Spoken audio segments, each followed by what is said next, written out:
You came back for the last one. Look up and do not look away. There is no substitute for getting into the Word of God on your own. I am a line on a screen. The book is alive. Read it. This is the final book of the Bible. Its name means unveiling, a pulling back of the curtain. John, exiled and alone on a prison island, is given a vision of how the entire story ends. And people get lost in the symbols, the beasts, the bowls, the numbers, and miss the point. So hear the point first. This book is not mainly about predicting the future. It is about showing you who wins.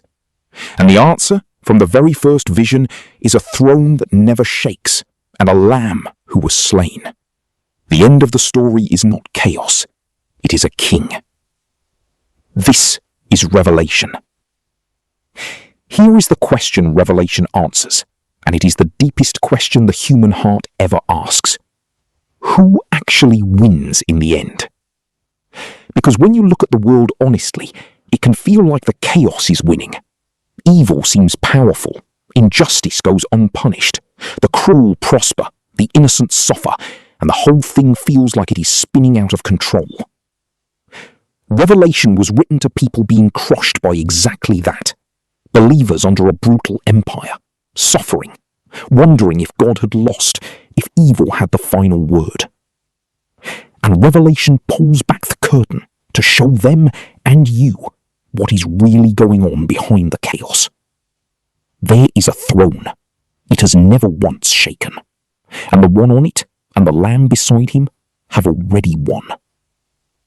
How you answer this question changes how you live through everything. Let me show you what John saw. John sees a sealed scroll, the destiny of all history, and a search goes out. Who is worthy to open it, to set things right? And no one is found.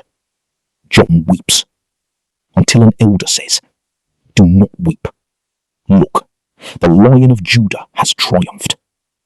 And John turns to see the lion, but what he sees is a lamb, looking as if it had been slain. The mightiest figure in heaven, won not by force, but by being sacrificed. And all of heaven erupts. Worthy is the Lamb who was slain, to receive power and wealth and wisdom and honour and glory and praise. Then comes the conflict. Beasts, a dragon, plagues, the whole world shaking. And for a while, it looks like evil might win. The faithful suffer, some die. But John says they triumph over the dragon by the blood of the Lamb and the word of their testimony. They win by losing, like their king did. And then evil meets its end. A rider called Faithful and True rides out, and the dragon and the beasts and death itself are thrown down, defeated forever. Evil does not get a truce, it gets an ending. And then, the moment the entire Bible has been straining towards since the 3rd chapter of Genesis, a new heaven and a new earth, a city coming down from heaven like a bride, and a voice from the throne says, "Look, God's home is now among his people. He will live with them, and he will wipe every tear from their eyes. No more death, no more mourning, no more crying, no more pain. The old order of things has passed away." And he who sits on the throne says, "Behold, I am making everything new." Here is the turn, the note the whole Bible ends on. The story you are living in ends with God himself wiping every tear from your eyes. Think about how personal that is. The God of the throne, the Lamb who conquered, the King before whom every knee bows. And the picture of the end is him kneeling down to your face with his own hand to wipe away your tears, one at a time. Whatever you are walking through right now, whatever beast is looming, whatever chaos is pressing in, whatever grief you are carrying that feels like it will never lift, this is where it is all heading. Not to chaos, not to evil winning, to a throne that has never shaken, a Lamb who has already won, and a God who comes all the way down to dry your eyes.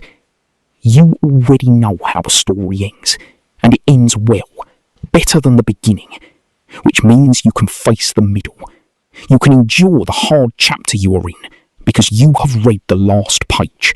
He wins, love wins, and he wipes away every tear.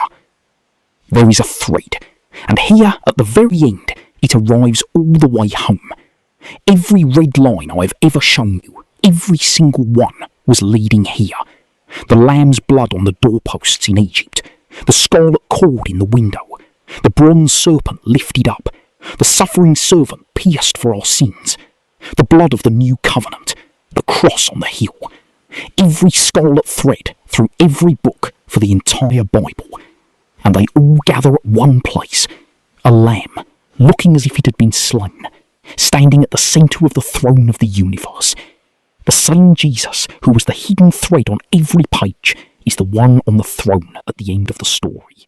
The wounds are still there, but now they shine like glory. The cross has become a crown. The Lamb who was slain is the King who reigns forever and ever. He says it himself, I am the Alpha and the Omega, the first and the last, the beginning and the end. He was there before page 1. He is there after the last page. And the whole story, from start to finish, was always about him. That is the thread. It was always him. And now you have seen it arrive home. Revelation, 22 chapters. Do not be scared of it. Read it not to crack a code, but to see who wins, and to fall in love with the Lamb on the throne. Read chapter 5, the worthy Lamb who was slain. Read chapter 21, a new heaven and a new earth, and God wiping every tear away. Read chapter 22, the river, the tree of life, and Eden restored, better than before. And here is how the whole Bible ends, not with a warning, with an invitation. The Spirit and the bride say, come, and let the one who hears say, come, and let the one who is thirsty come, and whoever wishes, let them take the free gift of the water of life. That is the last word of the book. Come. The throne holds, the Lamb won, every tear will be wiped away, and the door is open to you, right now, for free. You have walked the whole story with me. Now go walk it for yourself. The book is alive. Here, read it.